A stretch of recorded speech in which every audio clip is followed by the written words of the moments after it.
Welcome to a new time. Welcome to a new era. This ain't WCW. This ain't Monday Night Raw. This ain't SmackDown. This ain't even WWE. Feel the wrath of the Pythons. You shall feel the wrath of Hulkamania. This is where the power lies.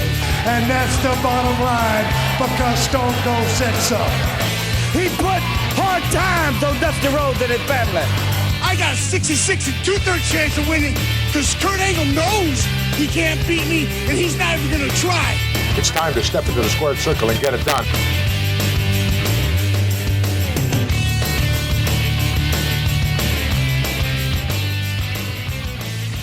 Welcome back, wrestling fans. This is the Legends and Champions podcast with me, the A to the N to the D to the Y to the E. That's Andy E. Joining me is Stefano Benito. He's moved from the Greek World Order to the Italian World Order. I don't know. I'm making it up in my best Simon Miller impression. I could have done Donald Trump, yeah, but I didn't want to. That doesn't sound anything like Donald Trump. It's getting to me. Stefan, how you doing? Oh my God, Andy! These intros are getting they're becoming an entity of their own now, aren't they? But yeah, I'm good. It's hot, isn't it, Andy? It's hot. Stop. What? Stop right now, because it's time for a long-lost friend to return. It's time for this. He'll make it sweet. He'll make it short. It's time for Andy's Weather Report. Yeah. That's right, people. Andy's Weather Report is back. Thanks to Joe Aguinaldo for that wonderful intro. Haven't played it for a while. And I kind of wish we hadn't, because it's bloody hot. I am currently in a hotel in Reading. I'm in a wonderful hotel called the Premier Inn, and other budget hotels are available. I thought I booked a Premier Plus room. I didn't. I booked a standard Premier Inn room, and which means I've got no aircon because it's busted, because you know what they're like. So the window's open, and I'm dying. It's not good. It's 26 degrees at 7:30 p.m. in the evening. It's hot. It's very hot. And as much as I love Joe, sometimes I think Joe could be a bit of a bad influence on you, I have to say. And just for the record, before Mitch and Dimitri accused me of defecting, I have not left the GWO. I'm still very much part of GWO for life. Just putting that out there. That's not what you told me off air. You said to me that you were planning a hostile takeover of the Greek World Order, and to do that, you had to go and set up the Italian World Order. I don't know why you went Italian, because as far as I'm aware, there is no Italian in you at all. For that matter, I don't think there's any Greek. But, you just said to me before off air, you went, as of right now, I am starting a Celebrate Wrestling Civil War, and I am going to take over the World Order. That's what you said to me. The Beach, because Bash of the Beach was so popular a couple of weeks ago, and then we talked about Invasion, and now we're talking about Survivor Series trend of taking over, because obviously the next one would have been No Way Out 20 done that, so we're not going to do it again. But yeah, that's what you said to me. Yeah, again, guys, I definitely have no recollection of this, but we are going to talk about potential hostile takeovers, because it was the night when it was winner take all. The Alliance, Absolutely. ECW, WCW versus the World Wrestling Federation. I loved the build-up to this because it had that bigger feel than what Invasion had, wasn't it? Absolutely. Well, let's take you back to it. As Stefan said, the event was held on November the 18th, 2001. It was positioned as the climax of the Invasion. And for those of you who don't remember, well, where have you been the last couple of weeks? Because we've talked about it. It was the narrative arc following the legitimate acquisition of ECW in April of 2001 and March 2001 of the WCW. The winner take all was the winner take all match was Team World Wrestling Federation versus the Alliance 1. If the WWF won, the Alliance was out of business. If the Alliance won, the WWF was out of business. Complicated? That's an understatement. On one hand, the Invasion was a smash hit financially, especially the pay-per-view that we talked about last week that pulled in 775,000 buys. Now, that's WrestleMania level money for a non-WrestleMania event. The buzz, as we said, was undeniable, but critically, it sucked. It sucked, and then some, wasn't it? Honestly, it was dreadful. And this is what we touched on before, isn't it? Like, is why. And as I mean, for those who listened in to our Invasion show, you know, it's very much that whole thing of maybe they should have just left this for a couple of years and then brought it literally just wham bam, thank you, man, slap bang in the middle of a Raw or SmackDown. We actually had the top guys of WCW make an appearance and have it like, because by then most people had forgotten, like the whole hype of buying WCW would have died down by that point. And then to have all of a sudden what's going on, then have the takeover, you know, once everything sort of settled down, I think would have been, you know, potentially an even bigger hit. The thing is, I kind of understand why they did it. And we talked about this last week on Invasion. I do understand, excuse me, trying to capitalize on the hype, the media hype of the WCW, ECW acquisition. The problem, and again, without recapping what we said last week, was the main talent didn't come over.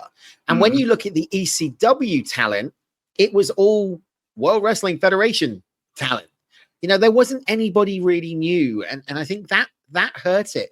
But you know, we're going to get into this pay-per-view in just a second. And if you haven't seen it yet, I would fully recommend you check it out on Netflix globally or on Peacock in the US.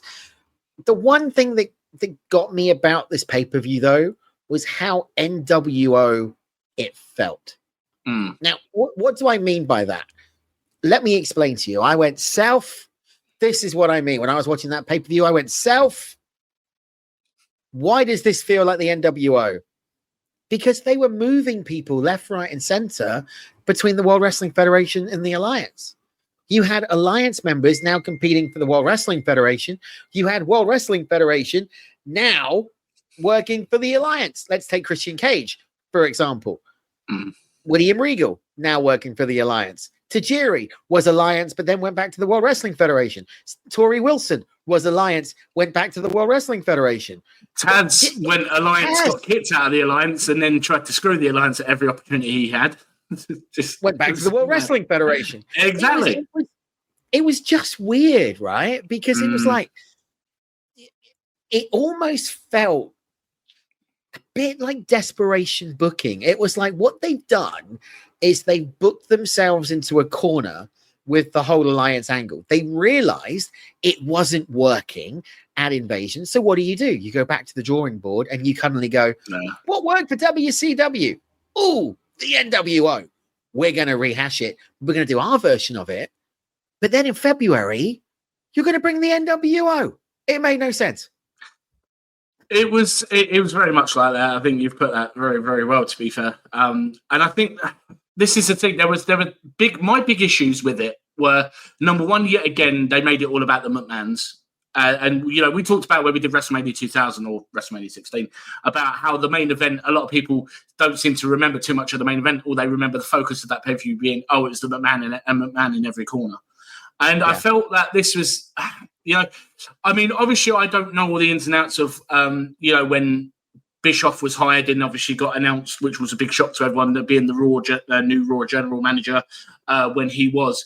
But I feel what they could have done was maybe if, instead of having the whole Shane and Stephanie involvement or whatnot with the Alliance, what they could have done was had Heyman and Bischoff running, obviously heading up the Alliance. Now, obviously, everyone knows there's big history of dislike between Heyman and Bischoff. We know this.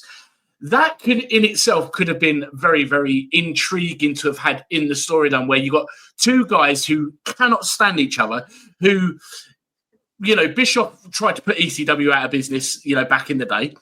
And, you know, we all know, and we'll touch on it when we do ECW One Night Stand 2005, when, you know, Paul Heyman actually addresses Bischoff in the arena about their history. but it actually featured the friction between the two of them as part of that storyline. And I think, you're right in saying it. The alliance just became oversaturated with WWF talent. The main event was all WWF talent. Booker T was like the newest guy in WWE, but he had already debuted at King of the Ring, like before the invasion actually really began. So,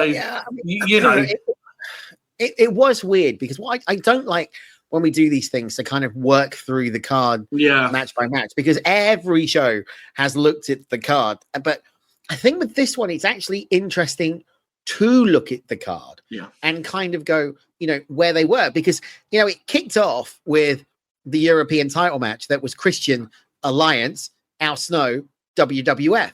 Now, this made no sense to me because it was only 3 years later at One Night Stand. Spoiler alert, that's next week, folks, that we're talking about One Night Stand, that Al Snow was ECW. If anybody personified ECW on the WWF roster, it was Al Snow. He went from being to take Taz and take the Dudley Boys out of the equation, right? RVD and Rhino and RVD. All right, they're already on the card. But what I'm saying is, he was ECW, right? He got his success. The majority of Al Snow's career success came in ECW. What was he known for in the World Wrestling Federation? Leif Cassidy or the New Rocker? Yeah, and when he went to ECW and he brought that mannequin head out, that gave him a kick up the arse and revolutionized that guy's career, right? So why was he not Alliance in the invasion angle? Yeah, I take your point. I actually agree with you on that one because, I mean, Al Snow, apart from his funny gimmicks that he's had during that time, I still love his European title run where we dress up as like the theme of a European country. He's known for obviously the hardcore stuff, but being the butt of Mick Foley's jokes was kind of like the other thing. And I've got a lot of time for Al. I love the guy as a person. I think he's doing fantastic things even now. And the other one as well that intrigued me as well was Tajiri. Because obviously Tajiri went against Regal in this match, and Tajiri was Team WWF, but he also did very, very well in ECW as well prior to joining the World Wrestling Federation. So, yeah, I mean, it is interesting how they didn't, how they kind of did that. I think they, with Christian, obviously they were still trying to push him hard as that heel. And I think that was one of the best ways that they obviously thought it would do. Christian's a natural heel at this point. Let's throw him on there. The fans still love Al Snow. I would just keep him on Team WWF. It was just a weird one. I mean, it was weird. You mentioned Tajiri there. I think that's the only one I genuinely get. Because that was, there was some great, you talk about comedic moments, that whole run up to Survivor Series, there were some great comedic moments with William Regal, who we know is one of the absolute best when it comes to promos, when it comes to comedy, when it comes to straight evil, acting. And a killer at pronunciations, pronunciating names, Umanga. And then obviously you had Tajiri, the Japanese buzzsaw, that was that high flying. That was a beautiful contrast of styles between that technical catch-as-catch-can style, that European style, that brawling style, with that high-flying Asian. It worked. What I didn't like about this was the ending of that match, which saw William Regal powerbomb Tori Wilson. I think at this point, they were obviously pushing the envelope. We were coming out of the attitude of the Monday Night Wars. We were coming out of the attitude era. We hadn't hit PG yet. They were pushing the envelope. But that just didn't, I don't know, that didn't fit. Right. Yeah, it didn't fit. I know they were, they were pushing that whole thing with her romance, on the screen romance with Tajiri, weren't they? And, I totally get what you meant. It just reminded me of, because if you remember when we touched on briefly, we talked about on one of our previous shows about No Way Out in 2001 earlier this year, about when we had Trish versus Stephanie won it, and Regal was confused over who did Vince want him to help win, and he ended up doing the Regal neckbreaker on Trish, and and that kind of made sense because there was a purpose for that. It was, he was trying to do a job, please Mr. McMahon, and, he thought he did what Vince wanted. Yeah. Here, it was very out of place and unnecessary. It just didn't, I mean, I do stand corrected. It was a tiger bomb, not a power bomb. Yeah, tiger bomb. So I stand corrected. Now Regal won that in 2 minutes 59. It was ended abruptly because he busted his nose. Legitimately, Regal. Yeah. It maintained the intensity. Now, one of the other things that I didn't like about this pay-per-view, and there wasn't a lot that I didn't like about it, were the unification matches and the backstage skits. Now, let me tell you why. Because before we got into this first unification match, we had a backstage skit between Vince McMahon. That's weird, seeing him and Linda together. Vince, Linda, and William Regal. Yeah. Which, if you didn't know the ending of the pay-per-view beforehand, you damn well knew the end of the pay-per-view following that promo. Mm-hmm. It just gave it away. And obviously, they then set up what we knew was going to happen 24 hours later with the Kiss My Ass Club with William Regal. Now, that brings me on to those unification matches because they didn't need to do those matches. They didn't need to do WCW Alliance versus WWF because in all of those unification matches, I think, if I'm right, the WWF won. It's another pot. I'll check the results. Hold on. 2 seconds. So Edge won. Edge was US champion. Yeah, he was the WCW United States champion, wasn't he? Because that test was Intercontinental, wasn't he? Yeah, and the Dudleys were the WCW. No, the Hardys were the WWF champions going into that, and the Dudleys were W. But you say that, but have you watched the video? I swear to God, the Dudleys come out with the WWF title. No, because it's referenced, because the Dudleys, and as I said, I watched this over the weekend. The Dudleys come out, and it's referenced during their entrance as they're entering the steel cage that they're the first tag team to hold the WCW, WWF, and ECW tag team titles, and it's And the Hardys came in as WWE WWF tag team champions. I need to look at that again because I swear the belts were the other way around. No, I'm pretty certain. I know. No, I said it on the nameplates, but if you look at the belts, I'm sure the Hardys came out with the WCW tag titles, and the Dudleys came out with the World Wrestling Federation tag titles. If you can fact check it while we're talking, that's great. Otherwise, I'll find it. It was, and then you had the Immunity Battle Royal, where Test.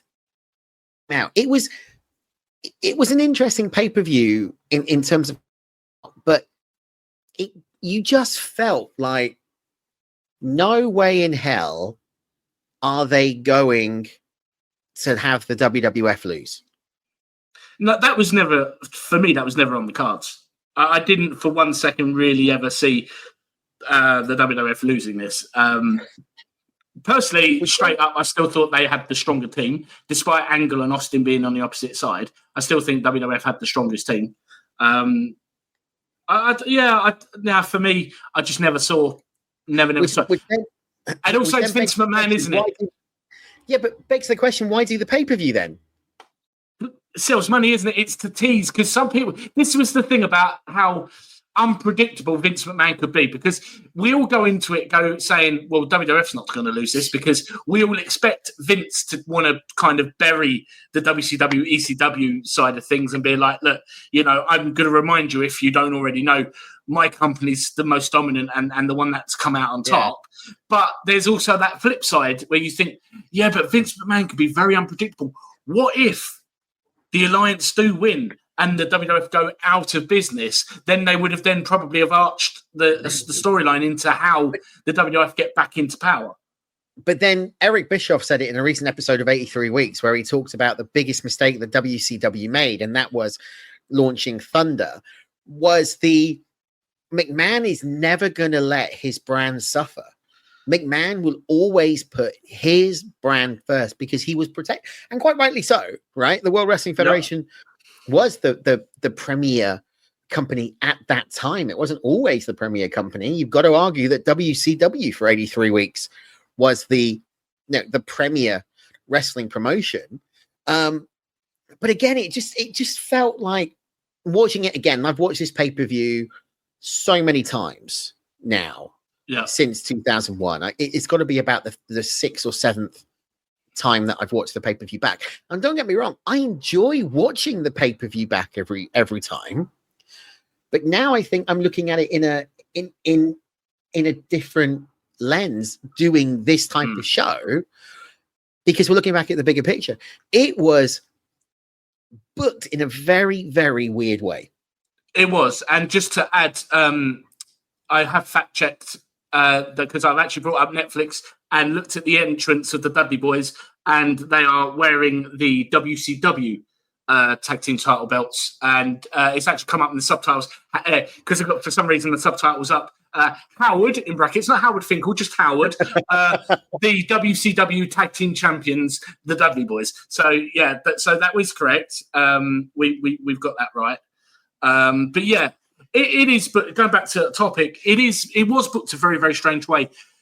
I did wonder before this how they were going to, well, obviously we know what they were going to do with the WCW titles.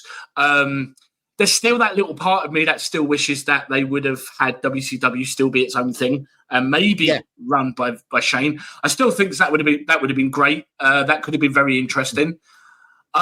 Unification, yeah. I mean, it's bittersweet as well, because if you grew up like me and millions of other wrestling fans who loved WCW back in the day as you loved WWE back in the day, it was kind of bittersweet to see, these are probably going to be the last times we're actually going to see these legit WCW titles on a show, up for grabs. It was quite a sad moment, really, when you think it was very bittersweet. And also, I mean, all right, we bash on the fact that the Alliance, the storyline of the invasion was very underwhelming because of the lack of star power from the Alliance side of things, especially when it comes to the WCW talent. It was also bittersweet when you look at that, because you know the end game of this here is that it's only going to be the WWF by the end of it all anyway, regardless of what they chose to do.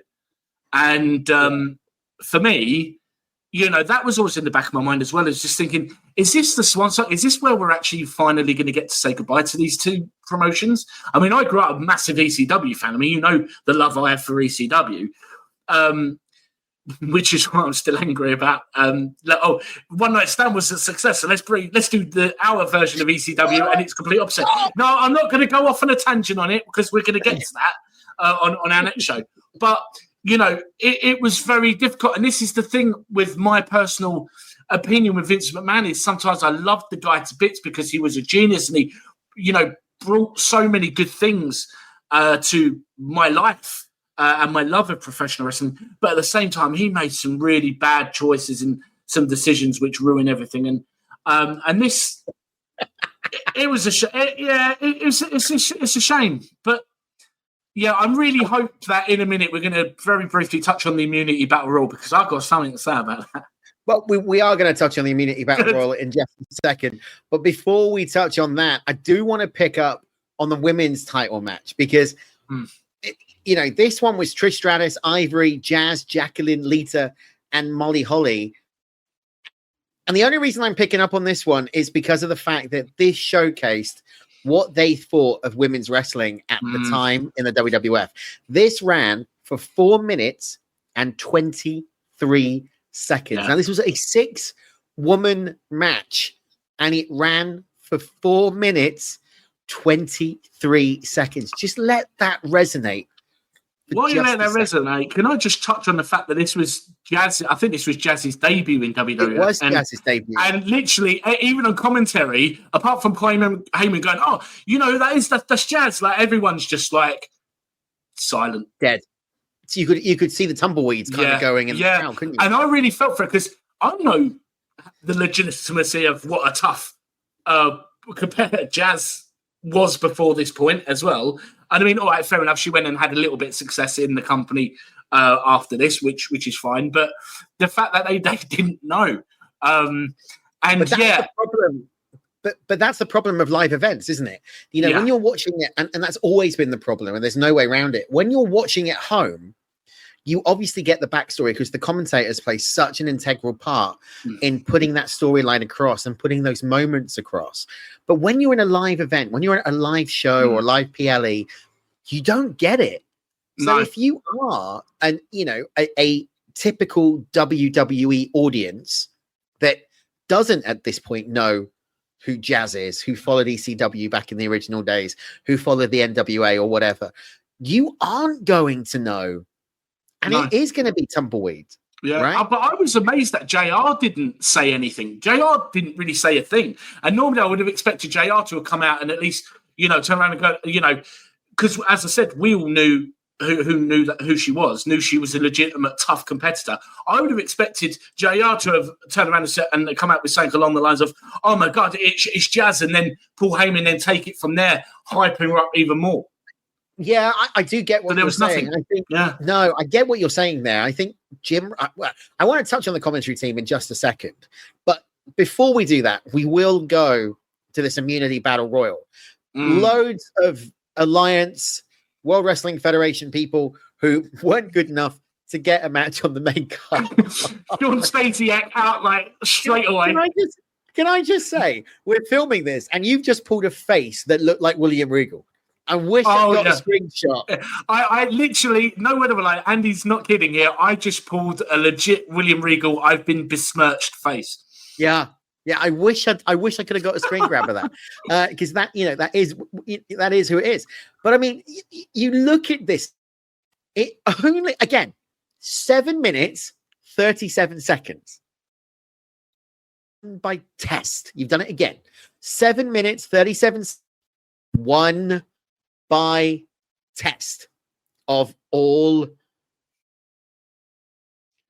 Why?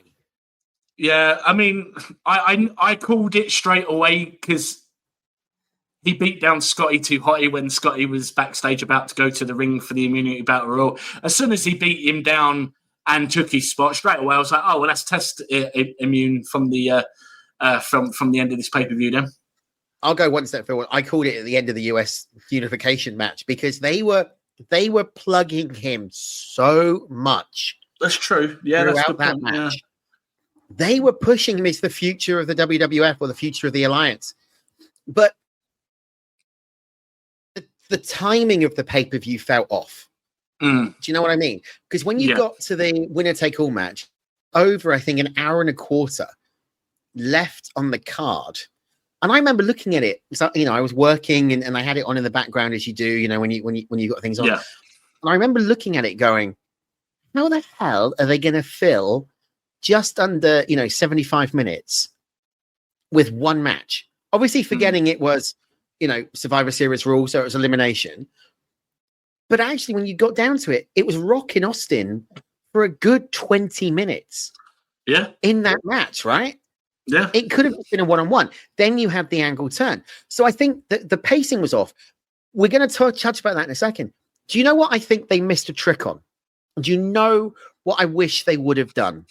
You know what? I don't want to hear from you to tell me. I want Stealth to tell me. I'm going to ask you, Self. Please tell me. Self, what should they have done? Well, Self said this. They should have done, I said, Self, Jim Ross versus Paul Heyman. One-on-one. Because I know you're joking, and I know people are going to be saying he's taking the piss here. I'm not, because of the fact that they played this rivalry so well on commentary each and every week. And 24 hours later, the payoff came when Jerry Lawler returned back to the WWF and literally kicked Heyman out at ringside. But, we had the referee match at Invasion. How good would it have been to have had Michael Cole come down to ringside, to have had Stephanie McMahon come down to ringside, or somebody from the Alliance, William Regal, for example, get behind the commentary table for that one match, and then had Jim Ross face off Paul Heyman. Legitimate 30 years storyline. It would have been immense. In a way, yeah. I don't think it would have been very well executed in terms of, this. Of course it would. But it would have been. Yeah, no, I see your point. Yeah, oh yeah, absolutely. And yeah, I suppose when you look at it from that perspective, it probably works. It's just, I have to say, I thoroughly enjoyed the commentary pairing of Heyman and JR throughout 2001. I really did. One of my favourite commentary moments is still from WrestleMania 17. I think it was just after, that was it, just after that gimmick Battle Royal, where Heyman goes off the tangent and he goes, he rants about something, and he goes, and I have to applaud the TLC match. And JR looks at him and just goes, why the hell are you yelling at me? And he just goes, well, I'm just excited. Like, it's just the way JR just looked at him, gave him that look and just went, why the hell are you yelling at me? Like, it was the two of them on commentary. It was gold. They missed a trick here. Should have brought the Iron Sheik out for one of these matches. Bubba. That would have been brilliant. Sheiky. That would have been brilliant. Hello. It would have been great, wouldn't it? Yeah, Sheiky baby. Yeah. Could have done the gimmick battle royal again. They could have brought Gene Oakland out to commentate for the world. Well, true, but also at the same time, if you think about it, so why not have, if this had turned out to be the WWF, potentially the swan song, why not have legends in attendance and that, like the Iron Sheik? I can imagine the Iron Sheik being there with Gene Oakland going up to him saying, Iron Sheik, what do you think about it? And him just go, World Wrestling Federation #1, the Alliance, like, something along those lines, or, and actually had, because one of the things that got me goosebumps and got me really pumped for this was the opening video package where you've got classic Freddie Blassie talking. You've got the End Is Near song that they use for Armageddon. I love that song. And then kicks in with a Puddle of Mud's Control song. It's the perfect intro. But yeah, my main issue with this Immunity Battle Royal, apart from the lack of star power, was Diamond Dallas Page was in it and doing his silly smiling gimmick. Former multi-time WCW World Heavyweight Champion, main eventer in the Invasion match, and that's what he's delegated to. They didn't care, though. They didn't care. He wasn't a WWF guy. The only time he had appeared on WWF programming as a Vince performer was at WrestleMania 6 when he driving the car. No. What I mean is he should have been more predominant in the Alliance in the main event. He'd gone for main event in. Yeah. But that's what he'd been resigned to. At least give him a title match or something. They didn't care. This wasn't about. At this point, they're like, we don't. You've got a couple of moments where they made some star power. They moved Angle over, which I actually forgotten about until again. They moved Angle over to the Alliance. They gave Austin the Alliance. They did that whole comedic thing between the dissension at the Survivor Series about was Austin gonna turn far too much throughout the pay-per-view to the point that you knew it was going to happen, but you also knew it wasn't going to be Austin. Yeah, because it became too obvious at that point. I mean, I did actually think Angle. I still thought, it's too obvious to be Austin, but I did think Angle briefly. But to be honest with you, again, even with the whole who's going to turn, we still had the Jericho moment after Jericho got eliminated. And I just that bit with the Undertaker, I love that bit where he's, it's like the teacher and the naughty schoolboy. Yeah. Jericho's the naughty schoolboy. And Undertaker just comes along and grabs him and goes, and he just comes like, I'm not about to lose my damn job. And he's like, pulling him out of there. Loved it.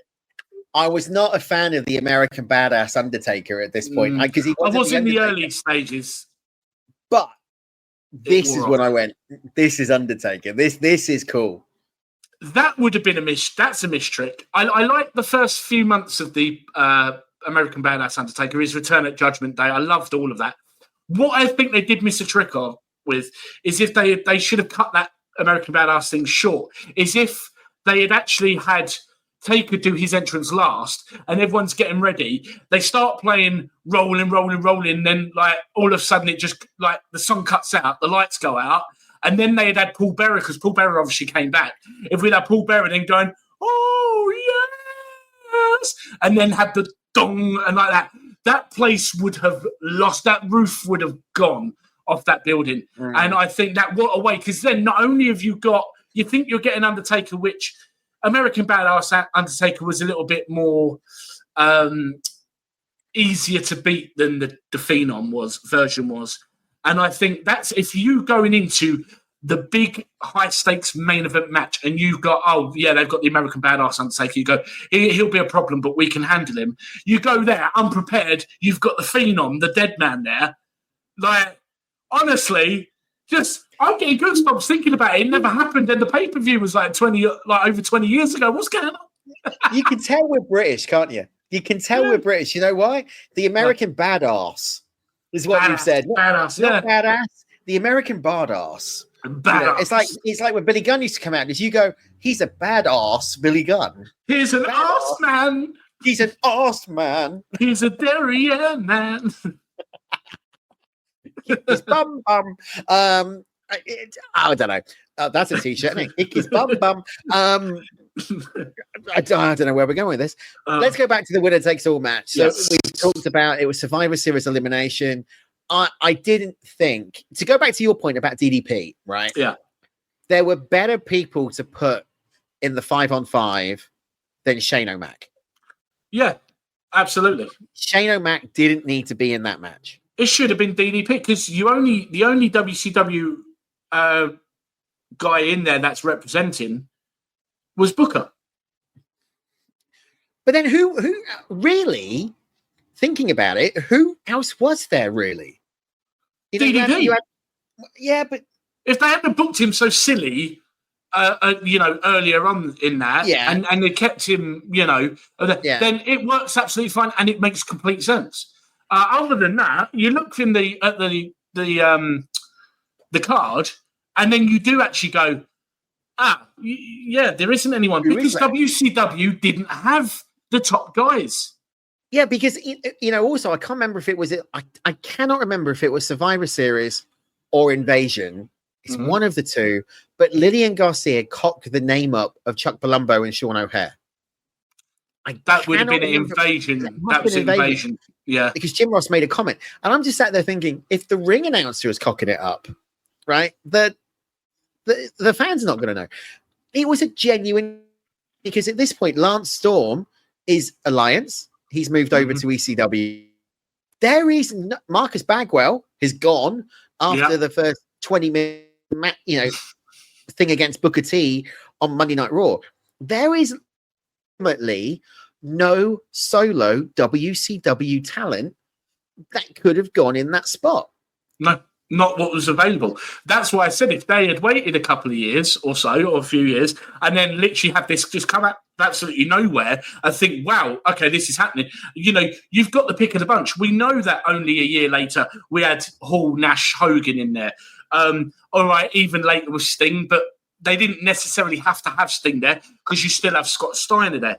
You've still got a lot of big names that were in WCW that could have been a part of this. I mean, some people have said Flair, but I disagree with Flair. And the reason why I think Flair's an exception is very simple, that Flair hated WCW for a lot of the time he was there. He openly admitted he hated WCW, which is why he's always turned around and said, the WWE is more of my home. That's where, I was my happiest. So that makes sense not to have him there.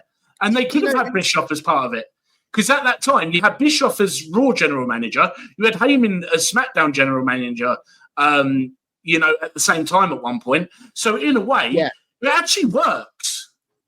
The funny thing about that is they made all this play about WCW and ECW, and WCW being the bigger company than ECW. But actually, the alliance was put as ECW. ECW was the main player, which was also owned by the $1 billion princess, Stephanie McMahon. So once again, Stephanie's ahead of Shane. But it wasn't WCW, was it? It was ECW. there were more predominantly. guys Yeah. representing ECW than there were WCW. And then if you look at WCW and you go, well, this is a company that's just gone out of business, and all of a sudden WCW showing up on your TV screens. You look at WCW that came over, and you go, well, that's it. I'm not surprised they're out of business. You want the big stars. Yeah. That's why they should have waited. Vince shouldn't have been so eager. He should have planted it, waited, got the negotiations going, and then, got it done. I don't disagree with you. I agree with you to a degree, but we also know Vince was never going to do that because it's a money market. The one person that, we were talking a minute ago about who could have been that WCW guy, and the one person that I think they dropped the ball with by not bringing him back was Jeff Jarrett. Because Jeff Jarrett at this point was doing the summer of no worries. We know that. It's been documented on My World. He wanted to go back to the WWF, but was never approached. He sat out on his contract. Now, I think if you'd gone back to Jeff Jarrett and said, we'll buy out the contract, we want to bring you in, we're going to put you in this position, he would have gone. And then you have got legitimately 2, 3, if you count DDP, WC heavyweight champions, and they could have pushed Jarrett and he would have fitted that alliance mold. I agree. I'm just now having, this is what my brain does, this ADHD brain. I'm planning, I'm viewing things that never happened. I'm now picturing Austin in the alliance leader role with Jarrett in the ring, Deborah in the ring, and Austin trying to talk to someone on the mat and then keep looking at Jarrett and going, why'd you keep eyeballing Deborah? Get your eyes off her. Get your eyes off my wife, and Jarrett sort of just standing there as if to say, look, I'm not doing anything. Because of the history between Jarrett and Deborah, that persona of Austin would have played on that insecurity of, you two have got history. That could have made for some really good, they could have made that a long-running thing of going, don't be eyeballing Deborah, and him just being, Steve, I'm not looking at Deborah. But take that idea into what if territory now. Imagine that Jarrett was in the World Wrestling Federation. Imagine that Jarrett was part of WCW, ECW winner take all match. And imagine it came down to The Rock and Austin and Jarrett. Right? Yeah. Now, Jarrett has just been eliminated. So your final 2 is still Rock and Austin, just like the build. But instead of Kurt Angle costing the alliance, Jarrett comes in and guitar shots Steve Austin, and then runs away with Deborah. Yeah, but then again, that for me is planting a great. This whole thing I was just saying about, him innocently, he generally hasn't been paying any attention to Deborah. Yeah. Having this, he got so sick and tired of Austin and his BS with all of this whole thing that actually he just chair shots it. And, it would work. It would absolutely 100% work. But what would have made me laugh is if Triple H hadn't missed this whole thing to injury, I would have laughed if he had gone to the Alliance and come out and gone, my name is Jean-Paul Levesque, and then just turn around and say, and then he deflects back to the WWF and just goes, I'm Triple H. No, not Jean-Paul Levesque. My name is terrorizing. Yeah, we could have had a Triple H going through a gimmick, a thing where it could have this thing where he forgets what gimmick he's meant to be. I am terrorizing, coming out like that, and then the next week he comes out as I am Jean-Paul Levesque. You could have done a 3 stages of hell match against Mick Foley. Stage 1, terrorizing.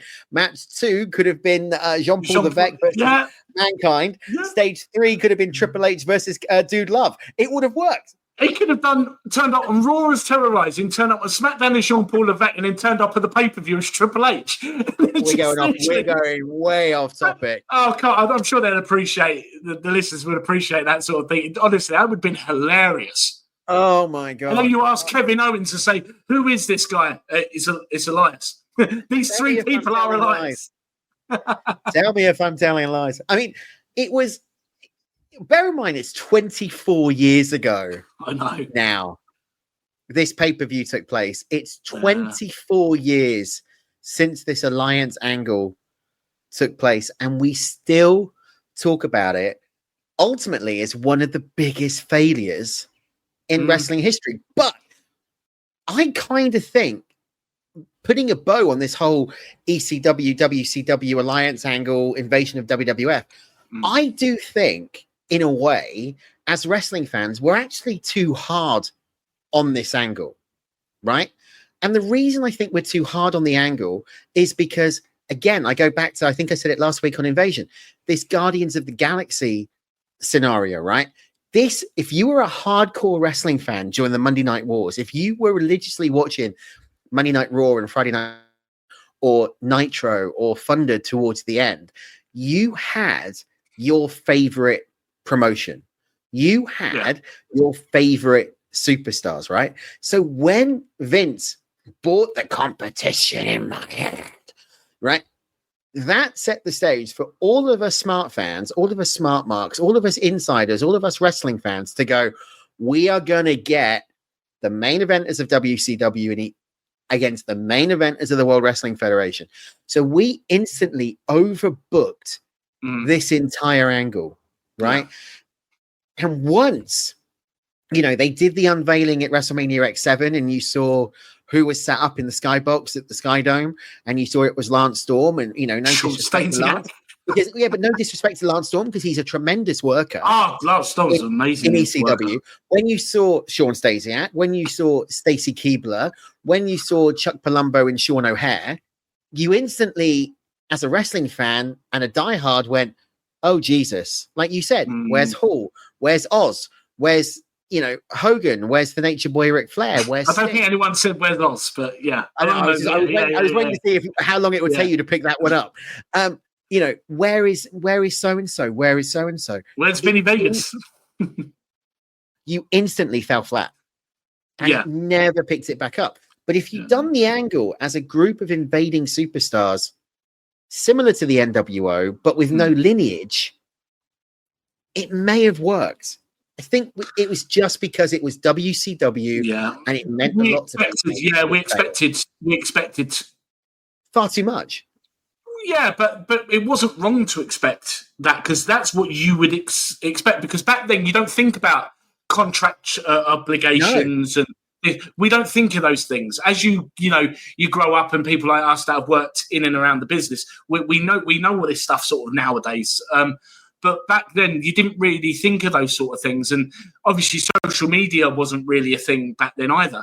I was just going to say, you know what? Chuck Palumbo and Sean O'Hare, those two had a great future. I know Palumbo went and had success when paired with Billy Gunn, whatever that thing was. But honestly, those two, I thought they had a future. I expected them to stay as a team and be future tag team champions within the company, not how that panned out. I'm going to do a U now. So I remember going to a show in Bournemouth Pavilion where Billy Gunn was performing many years ago, and I had a chat with Billy because I interviewed him for TSC, the original TSC. Yeah. And I remember Lee and we turned around and we asked him the question about what it was like being in the tag team with Chuck Palumbo and Rico and that whole gimmick. I can't repeat what he said. Because it's a family show, but it's safe to say it didn't go down very well. But I agree. I think it was a year's storyline. I think they were in a very weird position because obviously Hunter was out. So the feud that they'd already booked, which was meant to be Austin and Triple H, didn't really go anywhere. That would have been the main storyline for 2001. They had to do something. I think it did elevate some performers. I think if you look at Jericho, for example, I think it really did elevate him. But again, he's a question. A month later, he became undisputed champion, didn't he? Yeah. A month later. Here's another question. Why was he WWF and not Team Alliance, right? It was... because he's got history in ECW and... Well, I think the same could be said about the likes of the Radicals, Guerrero, Saturn, Malenko and Chris Benoit. Those guys, because... I think it's because it was well known, and they said in their interviews and documentaries prior to this that they got so fed up with WCW and their time there that they wanted the opportunity to come to where they felt that they could really ply their trade in the WWF, and that's Jericho being the first of those guys. I think it kind of made sense, but at the same time, they had previous there, but I think. that was one of the big problems, wasn't it? The likes of Jericho, Guerrero, and everything like they would put on match of the night caliber matches, but all anyone ever cared about during those times was the NWO, and that's all that WCW cared about at the time was the NWO. Go on. No, I was just going to say, it still boils my blood to this day when I watch back matches in WCW like Rey Mysterio versus Eddie Guerrero and Dean Malenko having these matches and Juventud Guerrero and all these guys, Billy Kidman, and you're literally watching them put on absolutely a fantastic piece of art of a wrestling match. And a lot of the people in the back, they're just, leaving their seats. They're going wander about. They're not even looking at the ring. They're having conversations with their buddies next to them. People going to concessions and stuff like that. It was disrespect. I thought it was disrespectful on the talent. And I'm not surprised they thought, well, if people are not going to watch us here, then let's go somewhere where they would. And I think they went to the WWF at the right time because at that time, sort of 99, from sort of 97 onwards, they were really pushing the light heavyweights, the cruiserweights and things like that, And I agree with you, but I think it was only, mid 99 where the tide started turning for the World Wrestling Federation. So at that point, and you've got to think, we're seeing it now with AEW, aren't we? If you want to put it to the current context, right? Yeah. We're seeing it now with AEW, right? Because it takes one person to jump for the floodgates to open. Now, in terms of the WCW downfall, the first person to jump was the Big Show. Now that, the Giant, that opened the floodgates because after that, you then got Jericho, you got the Radicals, they all started to slowly kind of come over. You look at the AEW comparison, Cody Rhodes was the first one to jump. Now look, Ethan Page, Mariah May, Jade Cargill, Aleister Black, more to come, right? It takes one person to open that door. Mm-hmm. And Brody King mentioned a little while ago that he didn't rule out ever going to the WWE and working with Aleister Black again and doing their own version of House of Black in the WWE and things like that. And that's the thing, because this is where things have shifted, isn't it? Because a lot of people left because of the way Vince ran things. Now Vince isn't there anymore. And, the people that stayed in WWE while their friends went off to AEW and other pastures new, they've all sort of all stayed in contact and they're actually hearing, this place is so much better. Triple H is running things better. All right, he's still not being able to please everybody and he still hasn't got it 100% perfect. But in general, it's a much nicer workplace. People are enjoying the workplace. Some wrestlers are having more time off. We hear.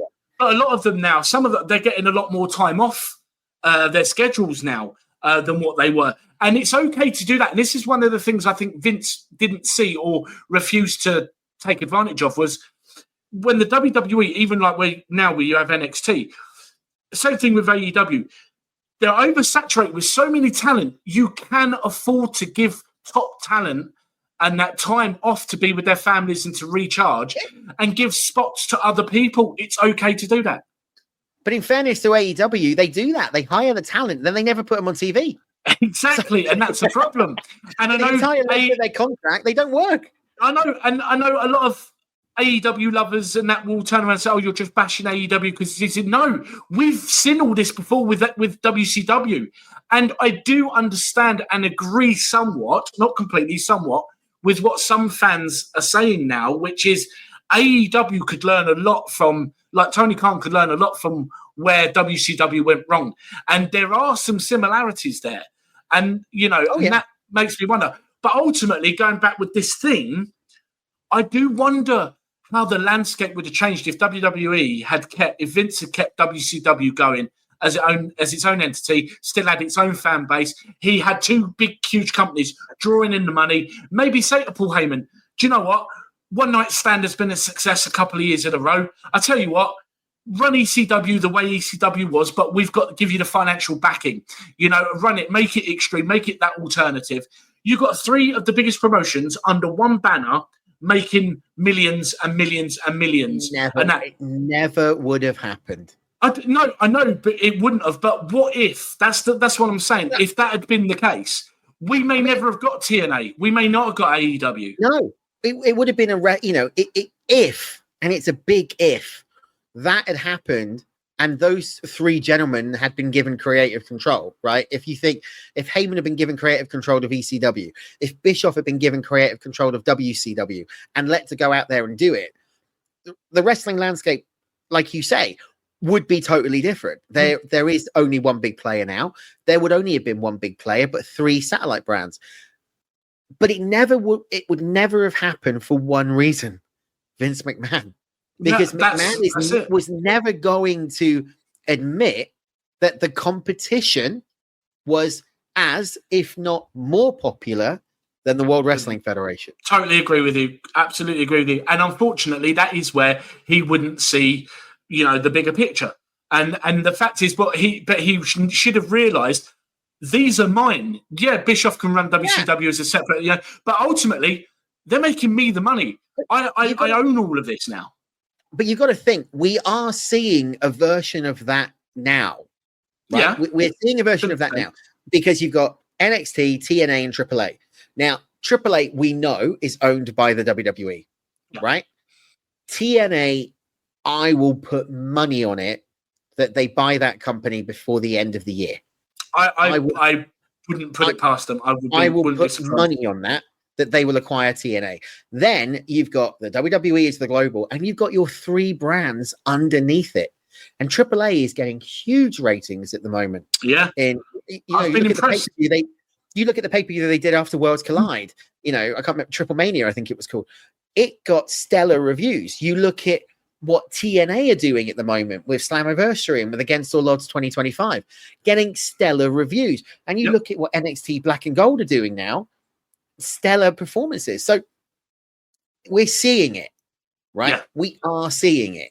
And if that happens, you've got to think what was once the number 2 company in professional wrestling in TNA, now under the WWE. So again, they bought their competition. Yeah. And I want to give props as well to, do you know what? I remember when they made the announcement saying that Shawn Michaels was going to head NXT going forward, and everyone was like, oh my God, Shawn Michaels, unpredictable. He's going to run this into going to be a mess.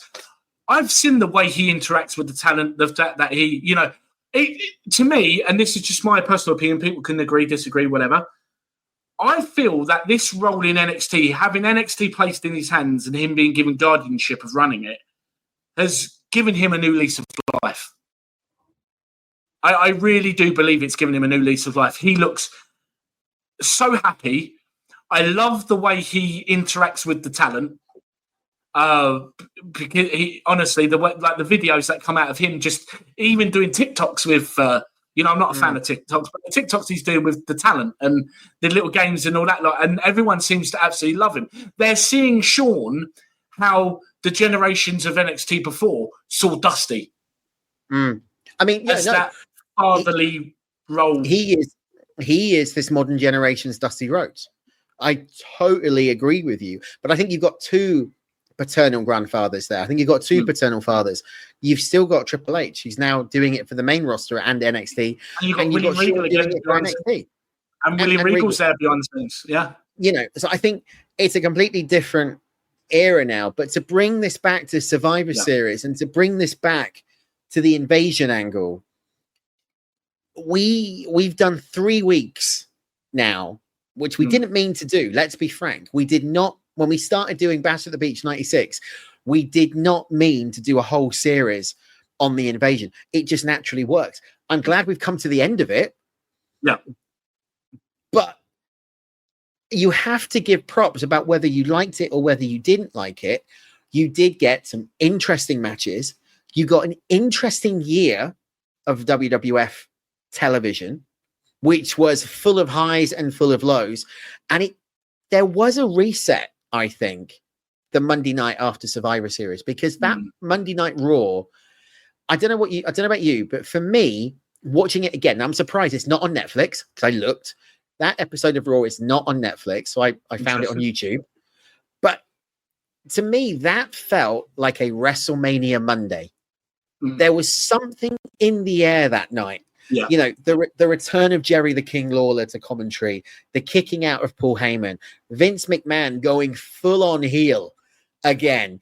He could only do the face turn for 10 months, and then all of a sudden he went full on heel. The Kiss My Ass Club with William Regal, him doing the double turn and going back to being face again. Yeah. And then the arrival of the Nature Boy Ric Flair. It felt like a reset.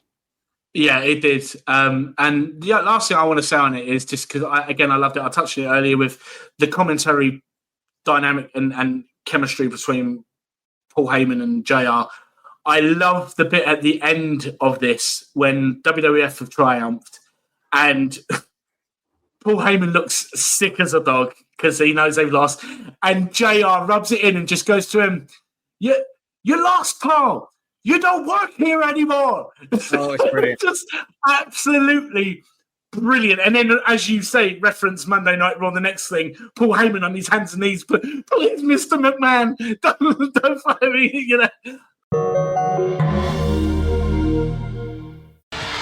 Come up here for a minute. Hello. I'll be right back. Come on in.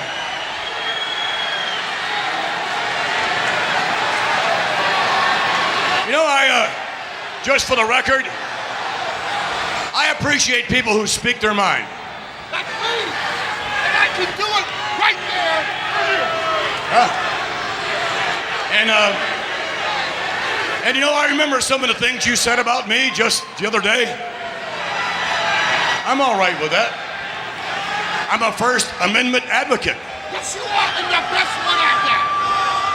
So, exercising the benefit of my First Amendment rights, I would like to inform you that you're fired. All right. Thank God.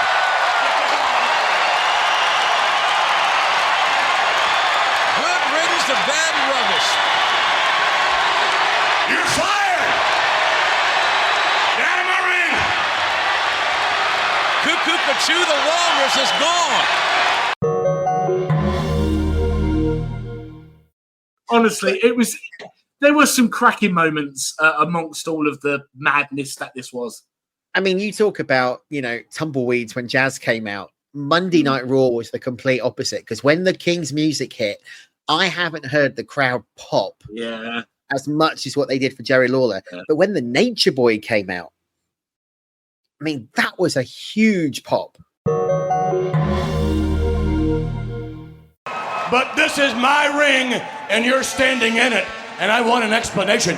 There you go. The explanation that I'm going to give you all revolves around the fact that I bet on a winner last night. Woo! Bet on a winner? What's he talking about? What the hell are you talking about? I sat home, on the big side of town, in that big house, and I bet on a winner last night.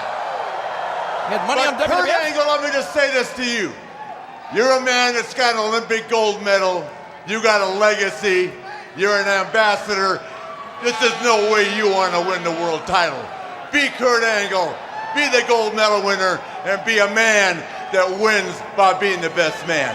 So you came down here because it's your hometown to give us your opinion. How nice, Mr. Flair. Nice to see you. Now, goodbye. You want me to just cut it to quick right away?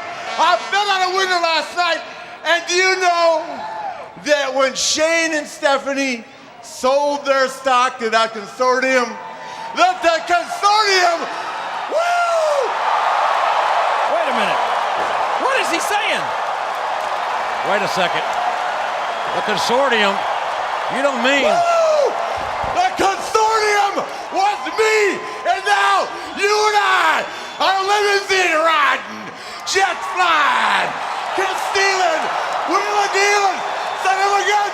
You know why? Because we're partners. Again, see, this is why I really do wish we could go back in time and they could have just delayed it a bit longer, because it's only a matter of a few months after, even like the night after this happened, that some of the top WCW faces started to appear. And that's what's so bittersweet about it. It's like You should have waited. We had Flair. NWA came in February, of 2002. We had Rock Hogan at Mania 18, sort of 4 or 5 months later. And I'm just thinking, if you had just waited that bit longer. I mean, this whole invasion thing could have been started over the whole Vince Flair tug of war over the control of the WWE. We could have ended up having Ric Flair being pushed so far to the edge by Vince that he turned around and goes, okay, we'll play it your way, and that. And then ended up having, I'm going to have to do something I never thought I'll do, and that. And then him drafting some of the top faces from WCW to go to test Vince. What would have been really unique, and I'm thinking about this on the fly, so bear with me here. Self, what do you think? Self says, what would have been really unique is they did this whole angle, didn't they, with Flair, where Shane and Stephanie sold their stock of the World Wrestling Federation to a consortium, which was the Nature Boy Ric Flair, right? What if Linda had sold her stock and Ric Flair had overall control of the World Wrestling Federation? Yeah, again. And this time drove Vince out, and Vince brought WCW in. Oh, see, again, the concept of that is even more intriguing. See, this is the thing. There are so many different dynamics and ways they could have put something like this together that are far much better than what they actually did. But yeah, no, I still love that whole the whole consortium thing with the whole, when Shane and Stephanie sold their consortium. The consortium was just that look on Vince where he's tweaking his ear, that panic, that iconic. But they are so good. Which I know we're trying to wind this up, but you keep throwing things at me, and I keep thinking about because this is a catalyst for so many discussions. It really is. What happened? What was the match at WrestleMania X7? Which one? What was the match with the McMahons? What was the match? Shane versus Vince. Shane versus Vince. Yeah. What was going on with Linda McMahon at this point? She was comatose in sort of there. No one's. And what was Vince doing? And what was Vince doing with Trish? Having an affair. Right. So why? It's Survivor Series. Are they happily married again? Oh yeah, no, I know. Why didn't Lynch join? Why didn't Linda join up with Shane and Stephanie to run your husband? The misogynistic SB. Do you know what? I actually think it writes itself. I actually think that what they could have done was actually they could have had, like, with all the torment that Linda went through, is if she had actually, it had come out that, something had happened behind the scenes while Vince thought she was not of sound mind, where Shane had actually sold control of WCW to Linda, and then Linda had actually come out and actually goes, no, Vince, our divorce is like, but just to lay out, if Shane had just turned around and said to him, Dad, don't look at me, I don't own WCW, and him to be looking confused. And it turned out to be Linda. And Linda's the one that spearheads all of this. Like, if it had been led by the NWO to start with, and then others come in, follow suit. Again, I still think that would have made a much better... so many different avenues you can go down with this whole invasion angle. At the end of the day, what we got is what we got. We can look at it with rose-tinted glasses. We can look at it with hatred on one side, and we can look at it with love and admiration on the other side. But this is what we got. At the end of the day, the World Wrestling Federation bought their competition. The Alliance and WCW, with that really crappy logo, were all over TV for nearly 10 months. And the following night, on Monday Night Raw, we got the damn feud that we wanted all along, which was Ric Flair against Vince McMahon for control of the World Wrestling Federation. It was, anyway, that was Survivor Series 2001. That was the end of the invasion angle. Or was it? Because it was 4 years later, on June the 12th, 2005, that ECW rose from the ashes with no mention of the Alliance and the invasion angle, and presented one night stand from the Manhattan Ballroom, from the Manhattan Center in New York, that, ladies and gentlemen, is our topic for next week. Personally, I cannot wait. It is one of my favorite pay-per-views of all time. I absolutely love it, and I'm really excited to. It's always a joy to watch that show back, as I did over the weekend. I can't wait for that one. But so and just to remind everyone, I'm not Frank. You referred to me as Frank earlier. He said, "Let's be Frank." I'm not Frank. Don't want to be Frank. I'll be Fred. You're not talking to yourself in the third person. I mean, it's that's true. That is true. Yeah. So I just want to say, everyone, don't forget Mitch and Dimitri alternate commentary table coming to you on Saturday. Brilliant show again, as always. And then El Capitano, the Godfather, make him an offer he can refuse. Mike Maguire is bringing Celebrate Wrestling, but I'm getting stared at here. Celebrate Wrestling on Sundays, and Andy and I will be back with Self, our special guest Self, again next Wednesday, when we bring to you ECW One Night Stand. Do you know what? Might actually do an interview with Self. I wonder what Self would say. He would say, "Self, what's in your head?" Yeah, what's in your head, Self? I think I'm going to have to do the show with a mannequin head next week and just see what head says. Instead of help me written back there, just be Self. It's beyond help. Now, if you want to, as we wrap this up, if you want to get in contact with us, why in God's name would you want to do that? To listen to more of our ramblings, you can do on social media. All you need to do is head over to Celebrate Wrestling on Facebook, answer a few questions, because, well, that's what Meta tells us we have to do. There you go, Mike. Mike asked me for t-shirt ideas. There we go. That's what Meta tells us we have to do. That's a t-shirt idea. Mike will let you into the group. We have one rule and one rule only, and that rule is it is a no jerk zone. Yeah, no jerk zone. Only the cool dudes and dudettes. And Self will be there. And Self. Oh, poor Self. Are relaxed. No wonder I've got anxiety. Ladies and gentlemen, that is it for this week of Legends and Champions. We will be back next week with more madness. Hopefully the internet will work a bit better. Thank you, Premier Inn, for ruining my editing life, because it's going to take me hours. Thank you to Stefano. Thank you to Mitch and Dimitri. I don't know why I'm thanking them, because they're not part of the show. Thank you to the wise man, Joe Aguinaldo, whose retirement didn't last that long. He's back. Listen to the archives for that one. Thank you to me. Thank you to Self. Thank you to my keyboard. Thank you to my laptop. Thank you to you. We'll see you next week right here at Legends and Champions. Until then, so long, farewell, bye-bye. See you in the matches.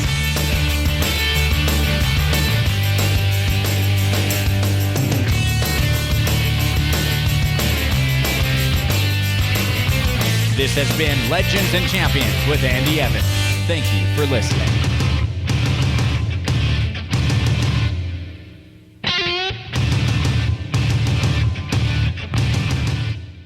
The alternate commentary table, ACT, brought to you by the Celebrate Wrestling podcast feed. Listen, it's Mitch, it's Dimitri. We got this little pod thing that we do every single week where we talk about the week in wrestling and the way in which we do it from the other side of the railing, right, Mitch? I like that. We're coming at it because we love it, we hate it. The alternate commentary table, ACT. Download it anywhere where you're getting your podcasts. Cha-cha!